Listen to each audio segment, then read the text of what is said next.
Now then, people, and welcome back to the Just Joe football show, and it is time for your Plymouth versus Leeds United preview. The fourth time this season we'll be going up against the Green Army. It's a game I'd rather not play 4 times, but as it happens, we played them in the FA Cup, and now, we've got to play them twice in the league. Look, Leeds United are in hot form. Should win this game. Our record against Plymouth recently and historically is very, very good. But I do have a few concerns, which of course we will go through throughout this video. Apologies for the sty. It's minging, in it. Don't forget as well, White Rose Rivals is back tonight at 6 p.m. So that's going to be fun, catching up with the rest of the Yorkshire teams in this very division. Please do smash a like on this video as well. Subscribe to the channel. Get your comments in, and of course hit that notification bell, and let's get into it. I don't care. It's 1-0. We're fucking down. 13th in the championship. The takeover happened as I said it would. People will be. Oh, when have we got Leeds?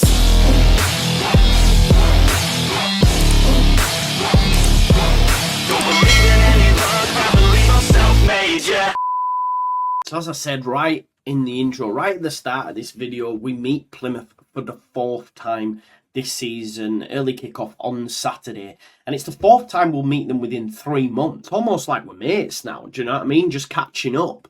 Plymouth might not see it like that because obviously they don't have a good record against us, as they failed to win any of the 3 meetings this season, and that actually extends an undefeated run for Leeds United to 11 games. So they've not laid a glove on us in 11 games. We've won 8 and drawn 3 within that time, okay? Long may that continue, because we know Leeds United need to keep winning. The promotion, the top 2 automatics, is in our hands now. Yes, Southampton have a game in hand, and if they were to win it, they would go a point above us. But of course, it may come down to that final day.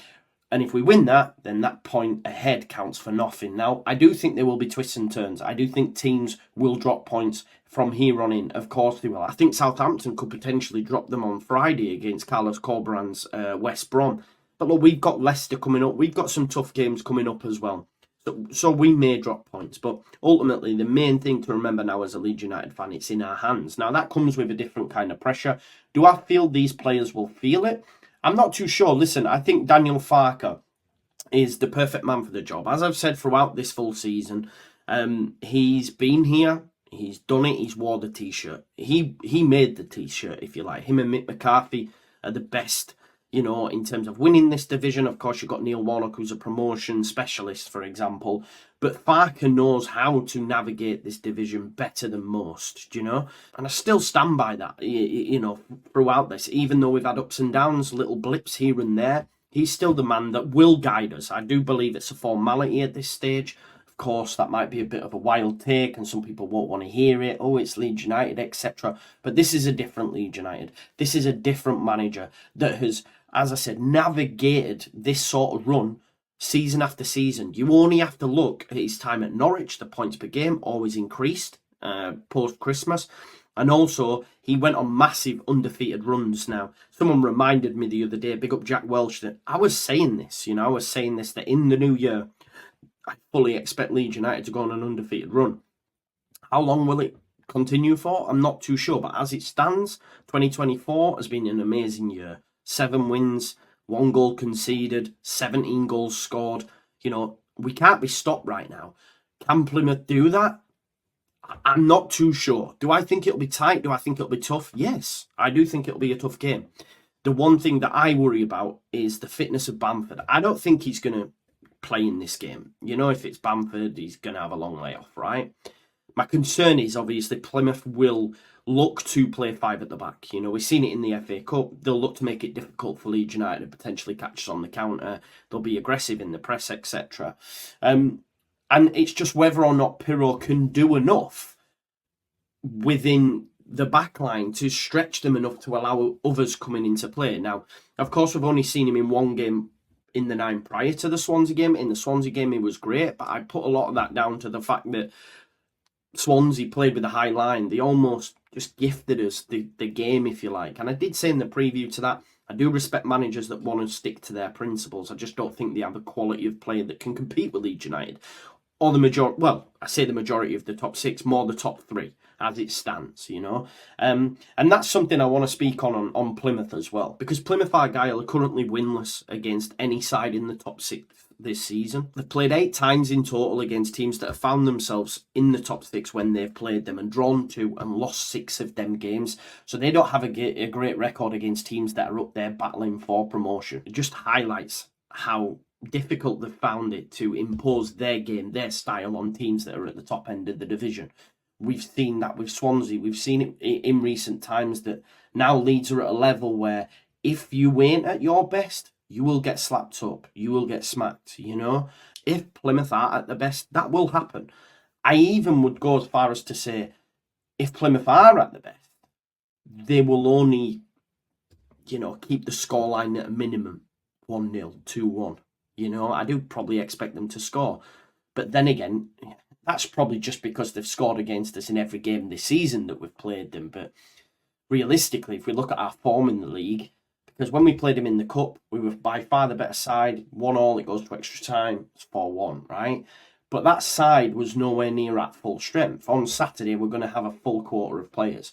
Not that we didn't before, but he changed it, obviously, because it was the FA Cup. You're now going to get your strongest 11 playing Plymouth. So I just think the form that we're in is not comparable to when we played them at home. Yes, we won that game, we won it comfortably, but we're a different Leeds United now. And I think any team, doesn't matter home or away, if they're not on their A game, they will get slapped up. And even if they are on their A game, still might not be enough. Now, of course, they will come into this game pretty positive, you know. They were beating Coventry up until, I think, like the 96th minute on Tuesday night. Yeah, they end up losing the game. It may have been Wednesday, I can't remember now off the top of my head. God forbid someone clips me for making an assumption and then 2 minutes later correcting myself. But yeah, they came back, did Coventry late on. Yes, it extended their league record now to just 1 defeat in 6, so that's a good run of form, really, for Plymouth. But it still would have been disheartening to have lost that game in that manner. And it's actually something they've done quite a lot this season, okay? Because their last 6 home games, right, have produced 5 goals beyond the 75th minute. So what that tells me is fitness could be an issue, concentration could be an issue, application could be an issue. Even the bodies, few injuries here and there, having to chop and change, subs, etc. We've seen that, you know, during the FA Cup when we played them. I forget the lad's name now, but the centre-back on loan from Spurs, he was out on his feet. Obviously, they'll be without Darko JB as well, because he's, you know, loaned from Leeds, so therefore can't play in this fixture. So they clearly have issues, you know, stay in the full 90, if you like. Now, that's not something that can be labelled at Leeds United. We've gone from, under Bielsa being one of the fittest, to then Jesse telling us we were overtrained and one of the unfittest, to now being one of the fittest again. You know, we spoke to a Norwich fan earlier on in the season, we're talking double, triple sessions, and it's now coming to fruition for Leeds United. And I just think, even if the game is tight, they're shipping goals. That's a mentality as well, like, oh God, we're always conceding, God, and before you know it, the ball's in the back of the net from a Somerville, from a Nonto, from a Rutter. These players are exceptional. You've got Dan James that could potentially come off the bench as well. A deadly finisher in Joel Pirro. So, look, even if it is tight, I wouldn't be concerned. Here's one hell of a stat for you as well. And we had something similar under Bielsa. The similarities are crazy between both managers. But Leeds remain, up to now, the only Championship side yet to lose after scoring first. Okay? Winning 15 and drawing 2. So if you're Plymouth, don't let us score first. Because if you do, we're going to win the game of football. So listen, if you're a Leeds United fan, you go into the games, you sat at home, know that if we score first, it's calmer. Now, that was a record that stood under Bielsa when we played Wigan. And a lot of people mentioned that Wigan game for Rotherham, but it seems like Leeds United now have exercised any sort of demons. We've gone to London, we slapped up Millwall 3-0 the first time we went to London, etc. So this is a new Leeds United. This is a new ownership. You know, this is a new era. I believe where the only thing stopping me from going all out is the worry of Farke's record in the Prem. But we've got to get there first of all. But I genuinely feel, as I used to say with Bielsa, this is a moment in time that you need to enjoy because it's fleeting. I feel like we're on the way to building that as well here.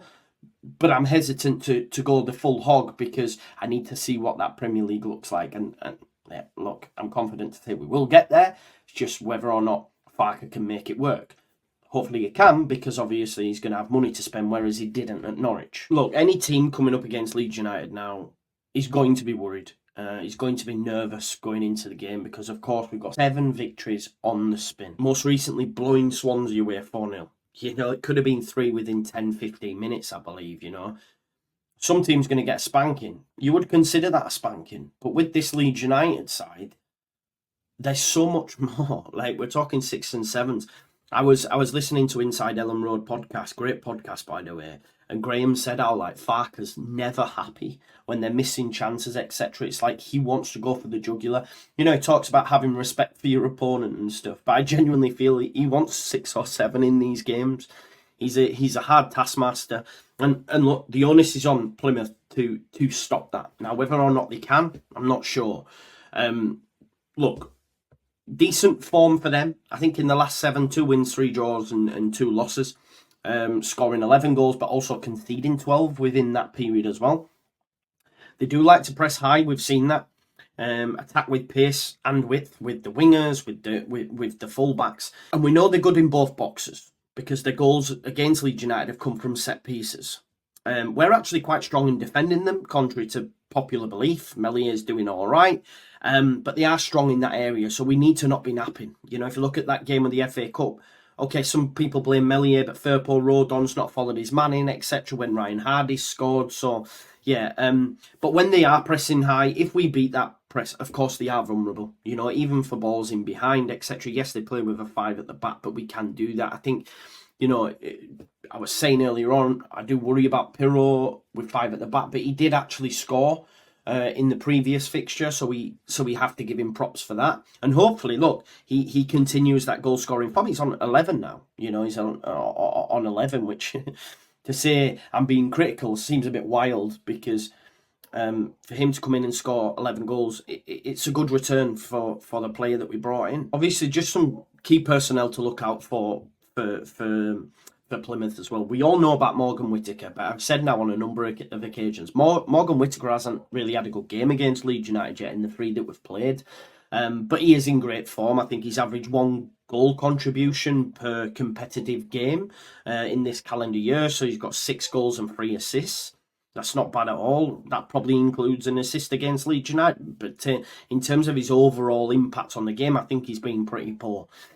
Whether or not that's because of the level of the opposition he's going up against, and that's the next step Morgan Whittaker has to take. Because if he gets a transfer elsewhere, look, Leeds United are streets ahead of this Plymouth side and streets ahead of the majority of the division. So he's coming up against top operators in Gruyev, in Kamara, in Ampadu, in Rodon, for example. But that's the next level he has to take, and I'm yet to see it at Leeds United. Ryan Hardy, of course, decent finisher. Can create chances as well. He's got a goal against Leeds United, and even the captain Galloway, we spoke about their strength, set pieces. He scored against us in the FA Cup game, so definitely one to watch out for from a Plymouth perspective. But look, folks, the most recent game against Swansea where we win 4-0, that's the 5th game within this 7-game winning run in the league that we've netted 2 or more goals. And we have, I think, 6 clean sheets within that time. Do you know what? I'm gonna predict that Leeds United actually keep a clean sheet in this game, but I don't think it'll be open season like it was against Swansea and Rotherham and stuff. I do think it might be tough. We get the first goal, we know we win the game anyway. Famous last words, clip it and all that jazz. But I'm confident in this Leeds United side, and I do see a Leeds United win, and I'm gonna go for a 2-0 win. I think Yol Pirro and Nonto, just because he's in exceptional form right now. But let me know your thoughts in the comments. Can Leeds United keep the pressure and stay at the top? Maybe even pull in Leicester. I'm not too sure about that. I'm not predicting it. But look, if Southampton drop points on Friday, it's an even bigger boost to Leeds United. But alternatively as well, if Southampton do win that game, it's a different pressure. We've just got to keep doing what we're doing because it's finally in our hands after all this time. I think, you know, it's insane to think that Southampton have won, 25 on the spin or undefeated, and they're behind us. So it just shows how good Leeds United have been. But let me know your thoughts in the comments. Can Plymouth, you know, surprise us? I'm hopeful they won't. Or will Leeds United continue this rich form? I want you to let me know in the comments. Please do smash a like, subscribe to the channel, and hit that notification bell, because White Rose Rivals will be live tonight at 6 PM. Peace out. LEEDSUNITED.